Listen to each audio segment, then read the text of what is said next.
Yan, dito tayo sa farm, nagbabalot tayo ng mga bunga ng kakao.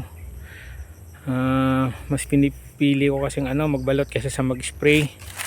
Ayoko kasi nung nagpapa-spray kasi first phase chemical yun, nakasira sa katawan. Tsaka gusto ko kasi organic. Madali naman yung pagbabalot, mahirap lang yung pangina sa taas kasi kailangan mo paakyatin. Sa bagay may ladder naman. Yan, dahil pang kailangan balutin. Yan, doon sa unahan. Dito lang tayo sa unang parte. Ipakasama yun doon sa yun dyan, sa unahan doon. At saka doon, sa kabilang parte na yun, doon. Puro kakao kasi yan lahat. Pwede tatamad-tamad pag sa yung kakao farm. Dapat medyo masipag ka rin.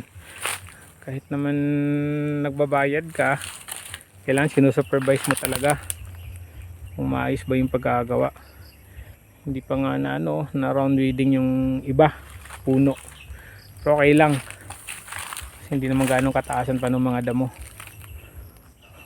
Puro bunga talaga siya ngayon, season kasi nila.